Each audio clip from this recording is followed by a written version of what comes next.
Hi there, Shalini Mittal here from Tech Gatha, and this video covers how to find the reverse of a number. To find the reverse of a number, say 875, the reverse will be 578. One way to find the reverse is we may take one digit, that is 8, multiply this by 100. Then we can add the next digit, that is 7, and multiply that with 10. Then I take the next digit, that is 5, and multiply that with 1. So you can see 800 plus 70 plus 5 gives me 875. But then to multiply this by 100, we need to know how many digits a particular number has. But a number can be 3 digit, a number can be 5 digit, a number can be 7 digit, and so on. So based on the number of digits a particular number has, this particular multiplication is going to differ. Of course, we cannot go ahead and do it this way. This will be a lengthy process. In that case, assume that we have n digit number and we'll say we have a 3 digit number. We know that if we go ahead and divide this number by 10, so if we say mod 10, we get the remainder, that is 5.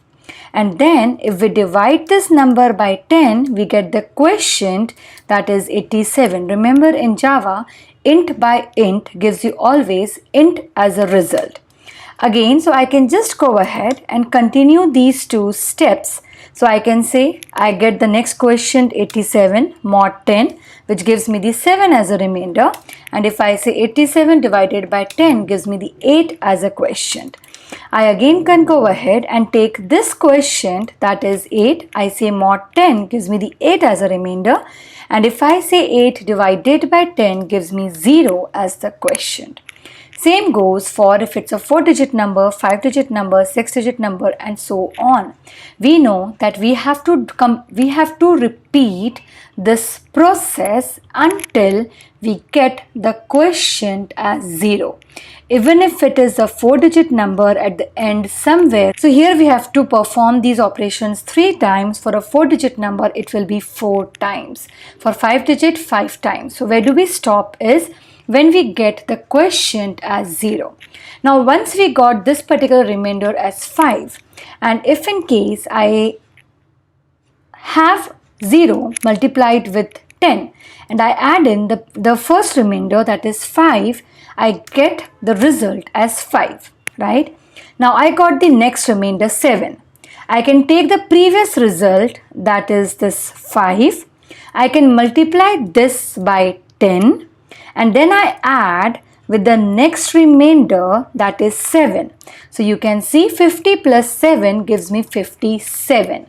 Now I take this remainder 57, multiply it by 10, add the next remainder, that is 8.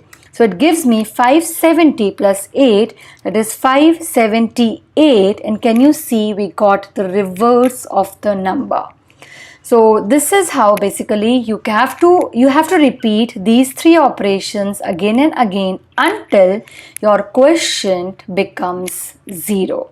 So I can basically have a variable which is initialized, say rev as 0. I can replace then this 0 with rev. I multiply this by 10. I can store this result in a variable, say r. So I have rev, that is 0 into 10 plus remainder, that is 5, is equals to, I store the result back in the variable rev to be able to use next time. Let's implement the same in BlueJ. So we ask the user to enter a number. The user enters the number. We can store this value in a variable, that is quotient, and we say number. We saw that till the time your q is not equal to 0, we have to continue those 3 operations. For that, we need a variable rev initialized to 0. I find the remainder by saying q mod 10. I then multiply this rev with 10 and add the remainder, and then I divide the quotient by 10, right? Once I do this, my while loop completes, and then we can just go ahead and print the reverse of the number. So I can say reverse of the number is the rev. Okay. Remember that once this loop completes, your Q will be 0. So if I go ahead and print the value of Q after this loop completes, you will see it gives you 0. So remember, because this loop continues until Q is not 0. The moment the Q becomes 0, which happens at some point of time depending on how many digits a number has. After this, if I print Q, it is 0. So our result is getting stored in the variable rev. So if I go ahead, compile and execute, I enter a number 875, you would see it prints Q as 0 and then reverse of 875 is 578. I hope you liked this video. Please go ahead and share with others. Happy learning, take care and bye-bye.